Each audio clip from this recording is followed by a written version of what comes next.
Today, we're going to be looking at government distrust in period A, which is 1945 to 1980. Most people now would say that they do not trust the government's decision making, which is proven in this graphic showing only 17% of Americans said that they trusted the government in 2019. However, when surveyed in the 50s and early 60s, about 70% of American citizens said they trusted the government to make the right decision most of the time. But by the end of the 70s, that number had dropped to about 25%. So why was this change so abrupt? What caused this major change of the public's perception of government? Well, trust was so high in the 50s because Eisenhower was president at the time, and he was pretty well received, and many people agreed with his policies. This could be due to the mass hatred of communism, and therefore people agreed with his policies, but we won't get into that. The beginning of this rapidly falling trust in government can be seen to start at the same time Kennedy was admitted into office. He called for aid for education, federal support of healthcare, urban renewal, and civil rights, and he named this collection of plans the New Frontier. They didn't exactly work out as he hoped, and many people criticized him for the unfulfilled promises of the New Frontier, where only a few of his programs made it through Congress. Then, in 1961, Kennedy approved a CIA plan to send undercover agents to Cuba to overthrow the government. However, when they landed in the Bay of Pigs, they failed and were captured. Kennedy then refused to send U.S. forces to help them, which only empowered Castro and quite literally blew up in his face. After only 2.5 years as president, Kennedy was assassinated in Dallas, Texas.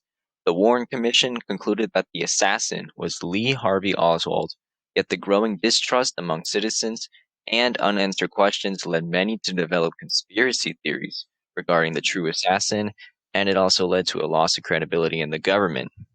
Then, author Michael Harrington published his book, The Other America, which brought to light the some 40 million Americans living in poverty at the time. President Kennedy's successor, Lyndon Johnson, vowed to end this and declared a war on poverty through a series of programs called the Great Society. Most of these programs did not succeed, and he received criticism for his unrealistic promises that were never followed through with. During the Vietnam War, misinformation and general vagueness surrounding the scope and cost of the war from military and civilian leaders alike led to what the media referred to as a credibility gap. Now, if all of this wasn't bad enough, the worst was yet to come. The worst being, of course, Nixon. Now, Nixon was loved by many Americans, and he was known as a successful senator in California before his presidency. He promised to fix the problems of the 60s and reunite America. But as soon as he took office, many noticed he was rather secretive and suspicious. At first, Nixon's policies surrounding the Vietnam War was well received, and he received much praise for pulling troops out of Vietnam.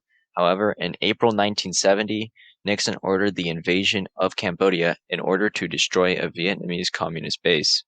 This caused major backlash and protest, and two in particular caught nationwide attention, one at Kent State, where National Guard troops fired on and killed four youths, and another at Jackson State, where two students were killed by local police.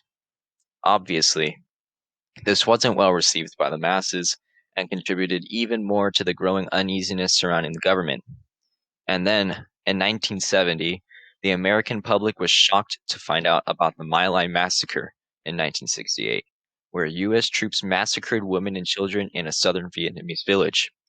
Of course, all of this was bad enough to lose the trust of many Americans, but believe it or not, it wasn't over just yet. Further fueling the uneasiness surrounding government actions, the New York Times published the Pentagon Papers, a series of documents leaked by Daniel Ellsberg that revealed the deception of government policymakers when dealing with Vietnam. This newfound evidence confirmed many suspicions and lowered the overall trust in government even further. It wasn't only the war during this time that was lowering people's trust. Economic issues ran rampant too. During the 1970s, America experienced what is known as stagflation, an unusual combination of economic slowdown and high inflation. Nixon decided that he would cut federal funding to slow down inflation, but that only led to an even bigger recession and higher unemployment rates. Even though he managed to pull the economy out of the gutter eventually, the results of his initial actions were not forgotten. Now, to get to what made Nixon most infamous and what is instantly recognized by almost every American today, the Watergate scandal. In June of 1972, a group of men hired by Nixon's re-election committee were caught breaking into and attempting to bug the offices of the Democratic National Headquarters. This was only part of a bigger scheme of illegal activities conducted by the Nixon administration and his re-election committee.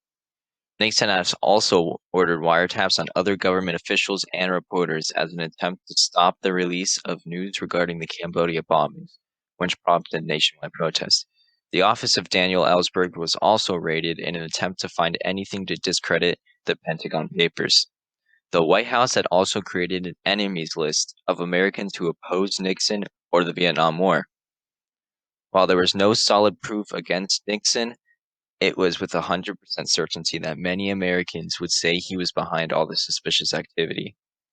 And of course, while there was no evidence against him ordering the wiretaps and raids, after months of investigation, it was found he did engage in illegal cover-ups to avoid scandal. This one scandal would attract nationwide attention and give Nixon his infamous legacy. The House Judiciary Committee voted 3 articles of impeachment: obstruction of justice, abuse of power, and contempt of Congress. Under pressure and facing impeachment, Nixon decided to resign as president on August 9th of 1974. The Watergate scandal contributed even more to the growing loss of faith in government. Nixon's vice president, Gerald Ford, took office next and continued Nixon's legacy as the most hated president by pardoning him of all and any crimes Nixon may have committed. Obviously, this lost him the support of many people, and he was accused of making a corrupt bargain with Nixon. To top it all off, Ford's handling of the economy at the time only led to an even worse recession, with unemployment rates skyrocketing up to 9%. Up next is Jimmy Carter, who is described as critics as a leaf man, which is funnier out of context, so I'll leave it like that. He was observed as unprofessional and inexperienced and relied way too heavily on his politically inexperienced advisors from Georgia. He would be remembered as giving up control of the Panama Canal over to Panama, which didn't resonate very well. In later years, Carter would sit back and watch as the crisis in Iran unfolded, even doing nothing during the Iranian hostage crisis. And it took him over a year to send a rescue attempt, which inadvertently failed as the helicopters broke down. Carter was forced to accept responsibility, and his approval rating dropped faster than my morale while writing the script. Ensuing economic issues only hurt people's view of Carter, and by the 1980s, his approval rating had dropped to 23%. Overall, he was viewed as a weak leader and criticized for his actions, or lack thereof, in times of political pressure and hardships. Overall, trust in government fell so rapidly due to a number of government scandals, intentionally misinforming the public or withholding